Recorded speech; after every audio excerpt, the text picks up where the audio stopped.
who can demonstrate to you an alternate path. Right?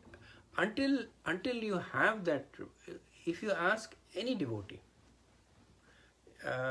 they will all share this singular point in their lives. In fact, within ISKCON, they have this collection of. Earlier on, I used to think it's just me. That you met another devotee, you would say, "How did you start into Krishna consciousness?" And the person would have some story. Like I have a story. I used to go and eat food, and the devotee, and they had different stories. I was walking down 26 Second Avenue, and I saw this shop with this strange sign. I went in, or I was once attending a lecture, and this person who was giving the lecture, Prabhupada disciple, senior devotee, he was saying that I was just out there for a walk, and there was a building. I opened the building, opened the door of the building, and there was in the which was a temple. He didn't know that, because the earlier temples were in houses, so he didn't know the difference. He said, when I opened that building, I saw there was a plant, and there were 4 or 5 men in white skirt and bare chested, and they were running around the plant. They were running around one another around the plant. And he said, what the heck is this happening? No, it was Tulsi Puja. So they were doing Tulsi Puja, and part of the Tulsi Puja is that you circumambulate the tree. And devotees, they probably those devotees, they were ecstatic, so they were jumping and they were running around Tulsi plant. But imagine there's a person on the road who's an American, does not know nothing about Tulsi or Hindu. He just saw a potted plant in the middle, and 5 grown-up men with bare chests and wearing white skirts running around it. Right? Now, he said, for a moment I thought I should get out of here. He said, these people are crazies. And then he said something basically said, let me see what is going on. How crazy are these people? Let me find out. And that was his journey. That he sat down, he talked to them. He said, that's a mistake I made. I should have left. But he said, I sat down, I talked there, and then next thing you know is that he's moved into the temple, and 40 years later on, he's practicing. So that's my take on it. But I would love to hear from other people also. That what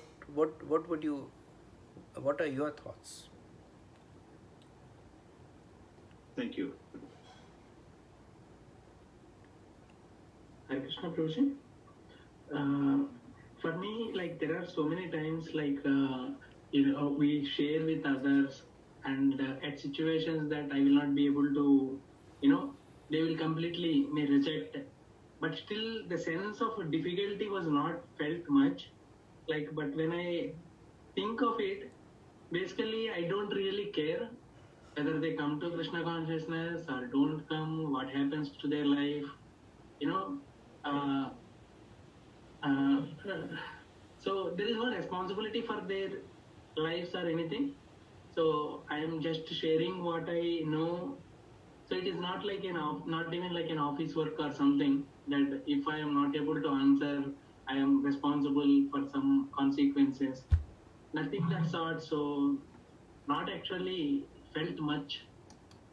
So how much it only gives me the idea of how self-centered I am. But that is what I felt.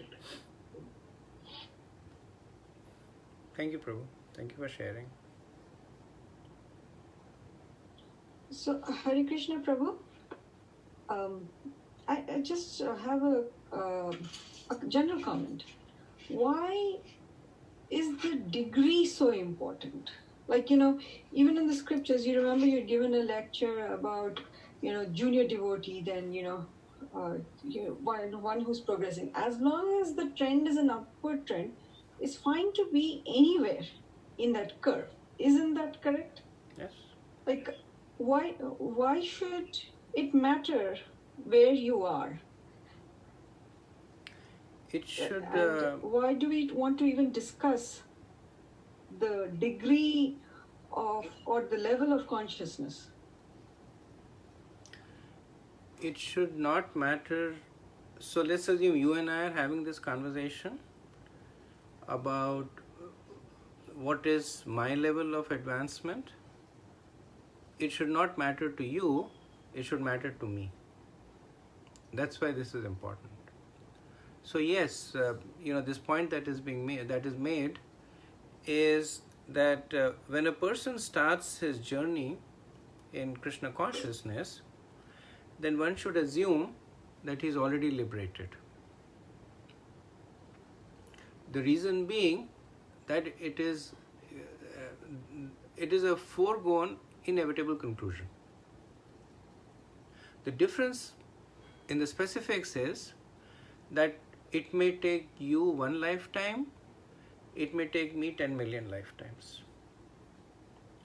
That's where the degree matters, right? So Bhaktisiddhanta Saraswati Thakur would say, and this is more or less almost directly answering the question, he would say that somehow or the else, if one has the good fortune to be exposed to Krishna consciousness, they should make it their last life. Because you do not know in the next lifetime if you would get the same opportunity or not. So for yourself, yes, it matters, because you don't want to come back again and again and again and again learn to walk and again learn to talk and again learn to again go to write your entrance exam for IIT and then again write your SATs and your what else do you do, TOEFL and SATs. So it's running around the circle over and over again. So you don't want to do that. So you want to make this your last life. So the degree is important there. But yes, when you're judging the other person, then it's not important. The fact that the person is on a journey, that itself is glorious. Yeah. You're muted. Okay. Yeah, right. Because always, the comments typically are, this is the path of Krishna consciousness. Means, you're moving somewhere because there's a path, right? You're moving hopefully towards higher degree of Krishna consciousness. That's why I was asking the degree. Okay. Cool. That makes sense. Thank you. Hare Krishna, Prabhuji, Bhagavad Pranam. So, Prabhuji, couple of thoughts going on in my mind. The first one, for the question that you asked, the difficult questions that we often stumble upon. So, the example that comes to my mind is, and I'll paraphrase it.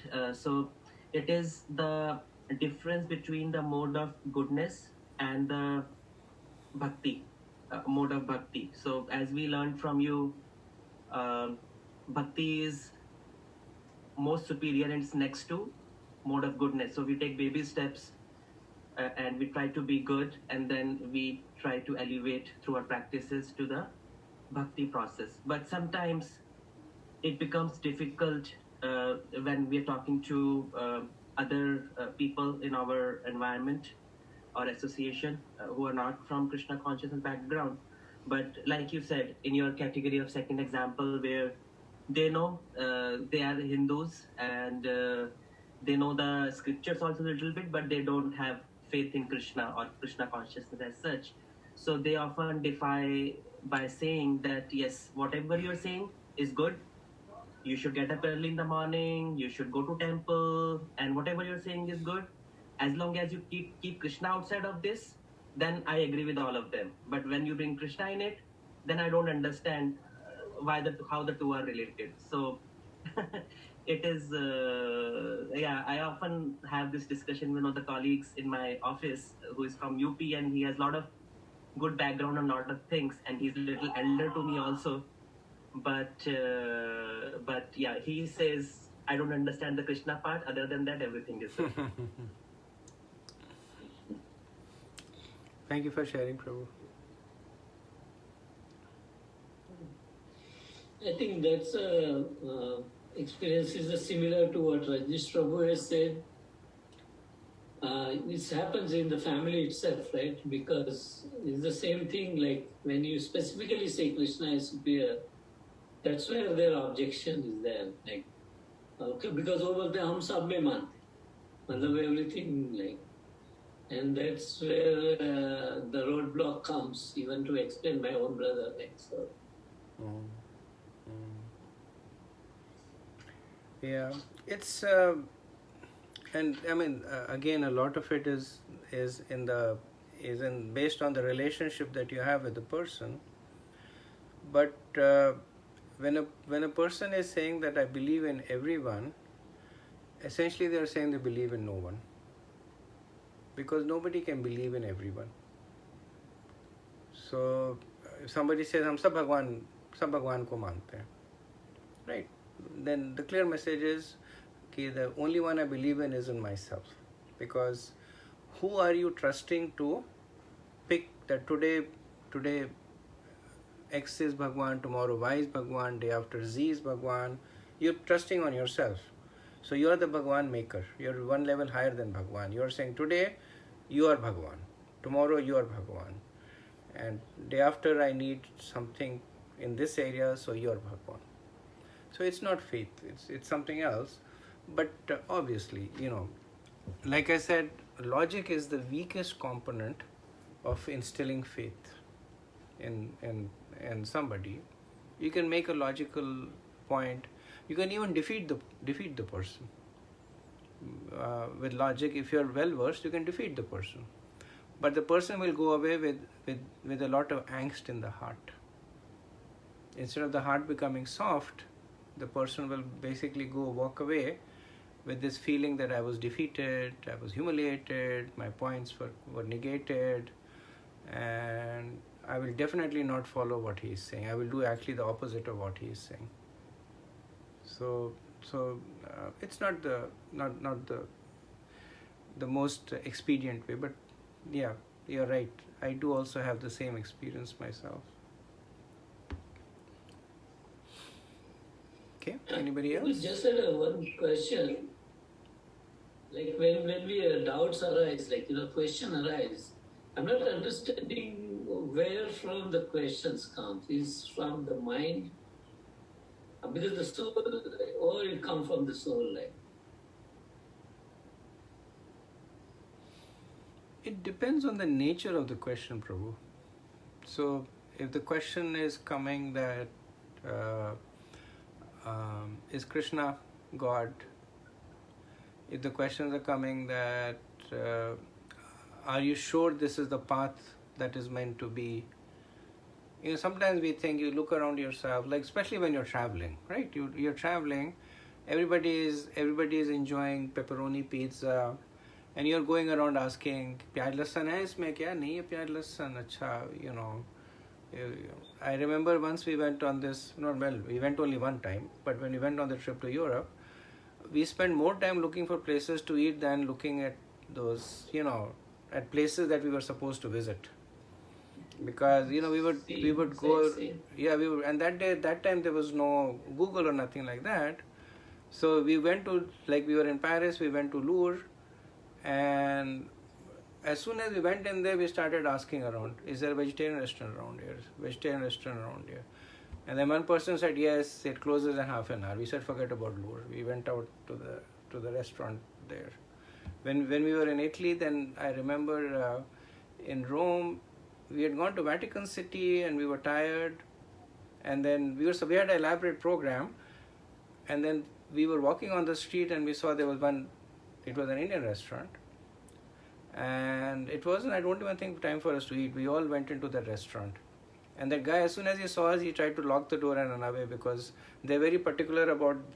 So the restaurants over there close at lunchtime, which is interesting. So they close from 1 to 4. So as soon as he saw us, he started closing the door and running away. So we caught hold of him, we made him open the door, made him feed us, then... But the other people who were there with us, they were really tired of us. That, have you come here to go around and watch Europe, or just to look for places to eat? You could have stayed home and got better food, he was right. So many times we have this conception that so much of pain and anxiety we are taking Is it worth it? Is there a pot of gold at the end of the rainbow? In this case, it's not even a rainbow, right? There's a lot of anxiety there. So, a lot of these questions are because of our conditioning. Now, if your question is like this conversation between Krishna and Radharani, is this in Vipreet Ras or is it in favorable Ras? So those are questions that comes from the soul. The inquisitiveness about the pastimes of the Lord, the nature of the devotees, their relationship, those are the questions that help to increase your faith. So they are coming from the platform of the soul. But 99.99% of the questions are coming from the conditioned platform.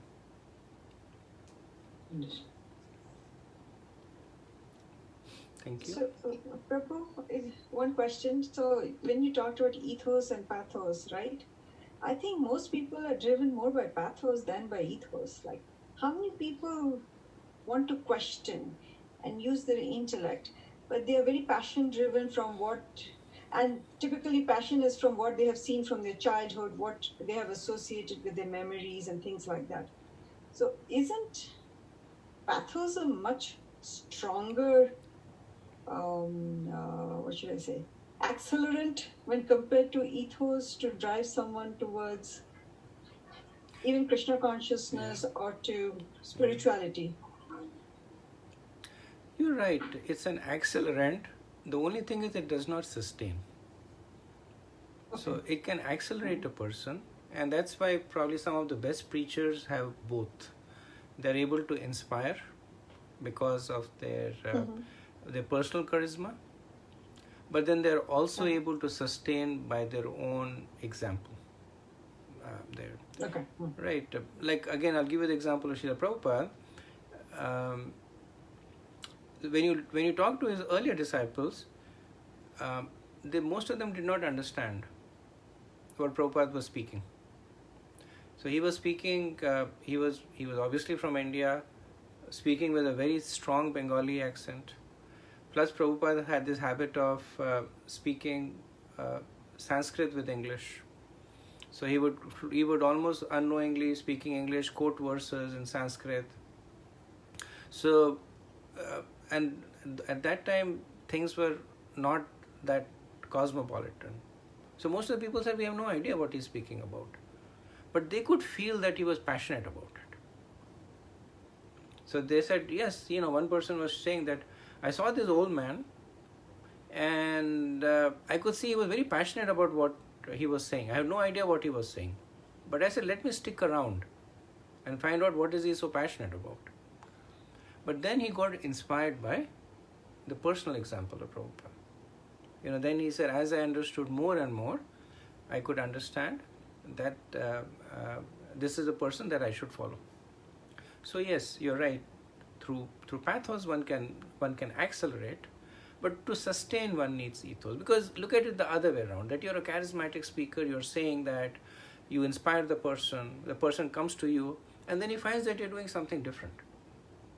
Right? You're not following through. You said, don't get agitated by your senses, right? And then you're saying, oh my God, this beltway is such whatever it is, and etc., etc. And the person says that, just now he was saying something else, now he's saying something else there. So in the truest sense, one would need all three of them. One needs logic, one needs passion, and one needs what is called personal mastery, all three of them, but one needs it in that order. Personal mastery is the most important, inspiration is the second, and logic is there. Logic is there when one is already convinced. Right? Like when I speak in this forum, the logic that I use can very easily be defeated by anybody. By any one of you can defeat the logic. But the reason that I use the logic is because I'm preaching to the choir. Right? If there was a different platform where the people were not convinced, then I would not say a lot of things because I could very easily be challenged and defeated there. So logic is the weakest that way. It's therefore when one is already convinced and then one says that if Krishna was born 5,000 years ago, where was Krishna before that? Then you can say, yes, give the example of the sun. The sun rises and it appears in the day, and next day it appears again. In the night it's not there, but it's still there. And the person says, yeah, right, I understand. And somebody else will say that I'm not talking about sun, I'm talking about Krishna. Why are you keep bringing the sun in over here, right? Nothing you can say about that, because the analogy is just to explain somebody who's convinced or who wants to be convinced. There. Okay, thank you. Anything else? Any other thoughts? Or we can chant one round? I have a question, Prabhu. Yeah, Prakriti. So I always happen to meet people who are not aware of Krishna consciousness and who are like even higher, in a higher stage of attachment than me, material attachment. Then I see people like eating beef or this or that. So sometimes when I hear that, if I met somebody in India December and we're in touch sometime, and he keep talking about dishes about beef, these, but he is a typical Bengali.